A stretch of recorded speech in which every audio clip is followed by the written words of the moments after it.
Thank you. There's at least one member of the audience in danger of falling asleep. I'm not going to... So can everyone please shake or stand up or point their arms up or something? Just want to make sure we're all with it for the final push here. I know there was probably big lunches and hefty, plenty these feeds taken. Well, you deserve it, I'm sure. Thanks for the opportunity to speak. It's a privilege and an honour, and one I don't take for granted. It's not every, I suppose, dissenting or different or community voice that does get heard, and I suppose it's important to, say thanks when we do. Joe and Ferd, I've been on a bit of a roller coaster the last month, and particularly in the last 24 hours. So if I start kind of bumbling or waffling, you can blame the President, because he got all the best stuff out of me. I don't really know. I was doing a radio interview this morning and they asked me for my title, and I really don't know what to tell them anymore. But in a way I'm a freelancer, but technically I'm actually unemployed. And unemployable is another argument that could be had as well. But joking aside, I have found the last couple of years very tough in Ireland. I don't have children and I don't have a mortgage, but I am getting married and I do want to stay here. And many of my contemporaries are leaving, and many of them are bound in negative equity or precarious employment or no employment. So the mood has been bleak, to say the least, and financially tough. And I had the opportunity of doing some work in Australia, and I took that, and I had considered the possibility of emigrating. And it was on the flight home that I decided to do some therapy with myself by writing an article about do I believe Ireland is worth fighting for. And I wrote the article and I tried to convince myself, and I suppose the readers of the article, that Ireland is worth fighting for. But if I'm to be very honest, I wasn't 100% convinced. So like many other people, I have to be honest and say that the whole question of hope has been one I've been struggling with. And it was when I was in Australia that Joe Mulholland emailed me and asked me would I speak at MacGill on the whole theme of in the citizens' kind of voices section. And I just didn't reply to him because in the context of the lack of hope or the concern or the frustration or the anger or whatever you want to call it, to be quite honest, I haven't really told you this, Joe, now, so bear with me. I'm kind of fed up with these things, right? And I've been to any number of conferences and read any number of reports and been involved in any number of consultations. And the whole thing of where are we? Do we really not know where we are? Do you know? So you see where I'm going with this. And so I didn't reply to poor Joe for a month, and he kind of emailed me back, said, come on. So in the end, I tried to do what I always trying to do and be more creative about things. And I said, well, how could I really put a different spin on this? And I decided, well, if it is about citizens' views, I'll go around the country and I'll bloody listen to what citizens have to say. And then I decided I'd hitchhike around the country for a month and record people. And that's really what I've been doing. And I'd planned to drive into Glenties on a big horse or something at the weekend and have plenty of time to prepare an epic speech, which Michael D kind of put an end to, really. Which was also a great honour, I have to say. So what have I learnt in the last month hitching around Ireland that I didn't know? I feel really the questions we're dealing with aren't Irish questions. In many ways they're global questions. They're historical questions, and they're kind of philosophical and indeed spiritual questions that inform our politics and inform our economics. Questions around who are we, what do we stand for, and where are we going, or where do we want to go. And my sense is that there is an overarching darkness, a despair, a power grab, a democratic deficit, and an attack on the natural environment.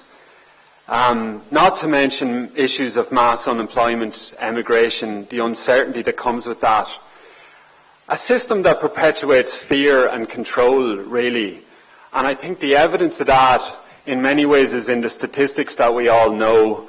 But but also in the mental health, in the suffering of the nation, in the invisible anxiety that we don't really get statistics for, the lost sleep, the chats at night time over the bills, those kind of things. And then we can kind of take it deeper and look at the loss of species, the loss of languages, the loss of cultures. So I think this is really a much deeper issue than it is Irish, but obviously there's particularly Irish characteristics. For me, I think it's a question of progress. Have we achieved progress? Has the great dream of capital free market promise delivered? I think we might be in a place where we can categorically say, no, it hasn't. I really feel that we don't hear much about the word capitalism anymore, and I feel that one of the reasons we don't talk about capitalism is because if you do critique it, you're said to be a communist. And that is part of the issue that we've been hearing about in terms of the possibilities for dissent and so on and so forth. I think what capitalism has left us with is lots of nice toys and lots of nice gadgets and great advances in science technologies, but a mass suffering of the human soul. It can't provide us with even with employment at a basic level in Europe or indeed Ireland. And then 80% of the planet live on €8 a day or less, not to mention the global ecocide. Now, also take that in the context that we can blame a lot of it for austerity and the collapses of the economy and so on. But we can't ignore the fact that the wealth of the world's richest people actually grew last year, whilst the wealth of the rest contracted. Why do we have a status quo like that isn't being challenged or isn't changing? Some of it has been touched on already. For me, as I see it, it's about an education system that rewards obedience and discourages questioning, I suppose, a lack of civic education, a lack of understanding for young people about what politics is, a lack of making it simple and understandable. I do feel that the particular religious culture that we've been brought up with in this country, and certainly particularly generations before me, whilst I do acknowledge that there are many, many benefits of that and great service that religious community and religious power has given, I do think, from my own perspective, that so much of it has taught us that we are sinners, that we are to look to men in thought for power, that they hold the keys to divinity, whilst the rest of us must get on and accept our lot. I think there's a colonial legacy, and it's not just about the British. It goes back to Normans and Vikings and before that again. I think that Irish people have really never had a real sovereignty. I think that the lack of sovereignty and the great loss of what true freedom or true land might be is actually a loss in our soul that we've never come to terms with. We've never actually believed that we're a real people or a real nation. We've had flarings up of it in 1798 or 1916 or wherever it might be. But more often than not, it gets quelled, or the progressive or the potential or the possibility for all of that emigrates. And when we look to 300,000 emigrating in the last 4 years, how many of those 300,000 were potential innovators and solution makers and contributors to this society? You're based in Germany, isn't it? There's so many great, and I don't deny for a minute that being based abroad is a bad thing. I've spent 4 years at college abroad and 3 years living abroad, and I love going abroad, but I do want the right to be and to contribute to my own country, and that is something that I and many like me find a challenge at the moment, not just because of the lack of opportunities, but because of the lack of conditions that want to hear innovative or creative or critical thinking. We have a lot of lip service talking about we need new voices and all of that kind of thing, but really it's few and far between. They don't really want to rock the boat, and that is a core question for me. I think we've inherited an idea of an elite where we don't question the priest, we don't question the police, we don't question doctors, we don't question politicians. We have an discomfort with power. I do believe that is changing, and I do think it is a healthy change. But I know myself, I was down in a monastery a couple of weeks ago in Glenstall Abbey, and I just became aware to a priest that part of me was falling back into role of when I was a child, and that the priest was this superior being. And whilst I do respect the priest as a human being and somebody that has a great faith and all of that, to have a reverence that is bigger and beyond me, I'm not so sure about. So the idea of questioning authority is a deep one, and I do think it's ingrained and entrenched. I think there is a status quo continuing because we're focused on survival, not just looking for jobs, but trying to keep the jobs that we have. And those that do have jobs, many of them are caught in a cycle of wanting career advancement or promotion. And if you want career advancement or promotion, you certainly don't go rocking the boat. I think advertising, entertainment, consumerism and the image world of celebrity and status and all of that really takes care of some of the deeper questioning that people might, if for a moment you decide that something's not well with the world, then the consumer mass media market will provide the answers for you. It will give you the product or the gizmo or the gadget or the thought to think so that you don't really have to think for yourself. And if that doesn't do enough, then we have Diageo, we have Arthur Guinness Day as a new national celebration, whatever that is about. I think that's about self-medication and therapy for a nation in distress.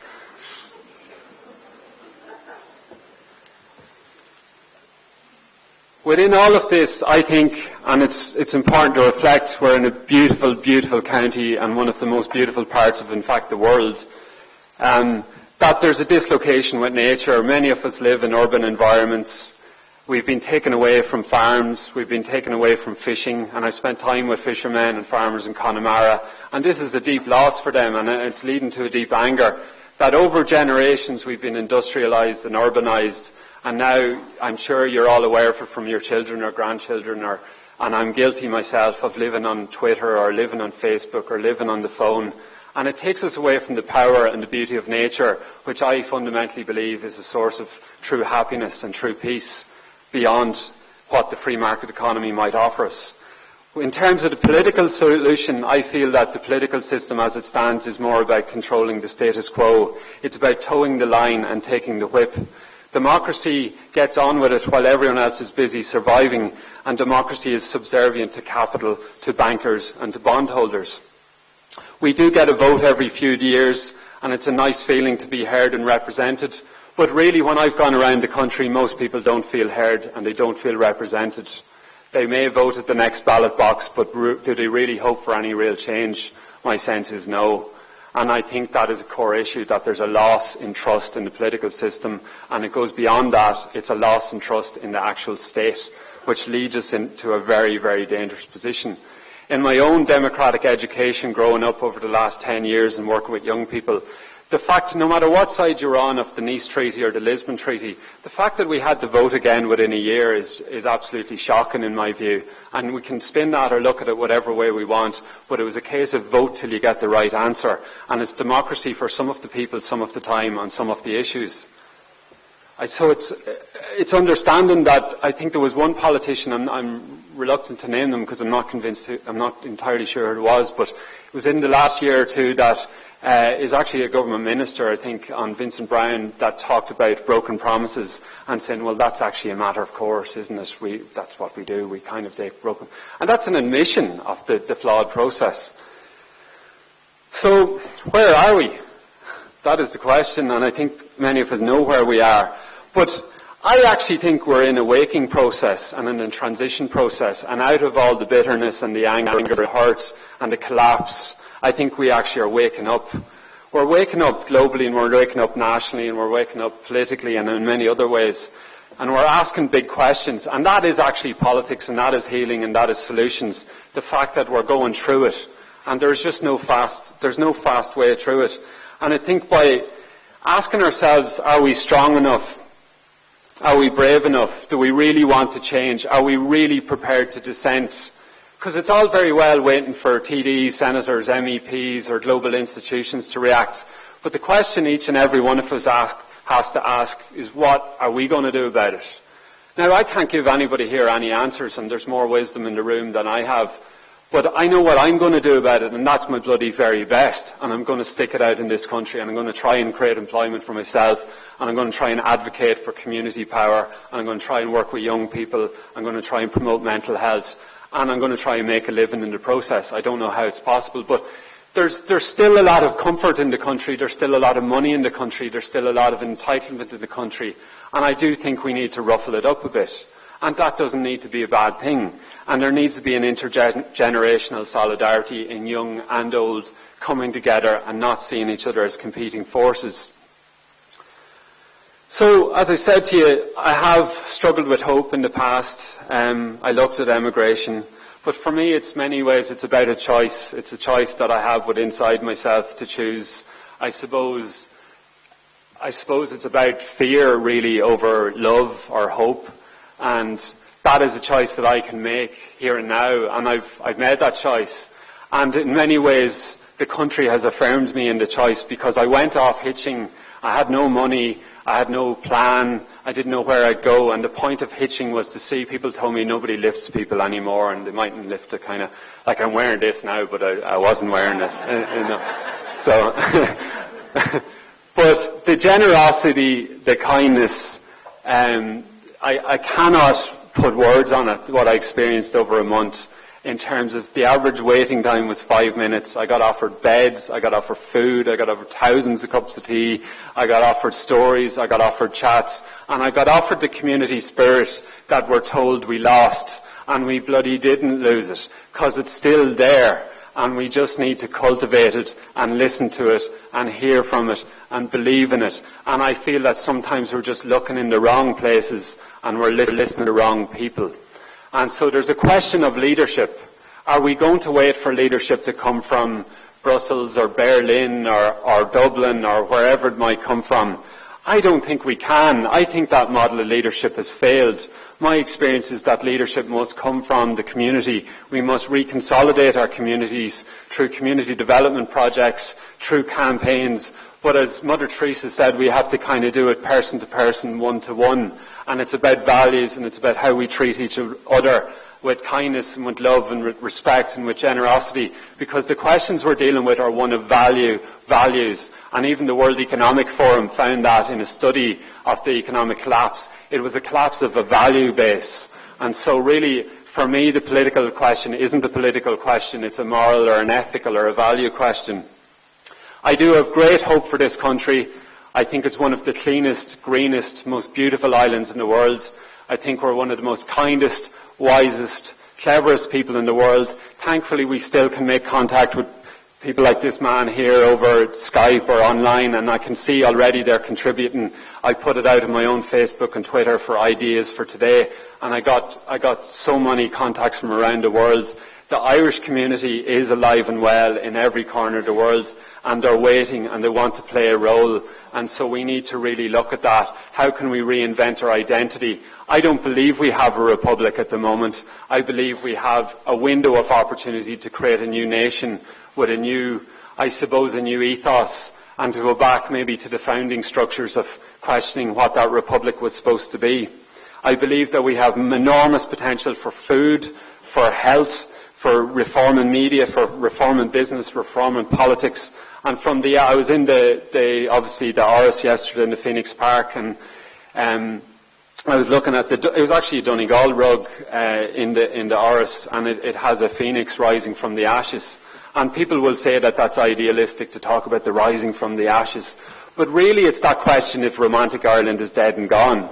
I don't think it is. It's a choice, and I do think it's alive and well. So for me, it's about when the people lead, the leaders follow. And I think we need to become our own leaders and recreate this country, person to person. Thank you.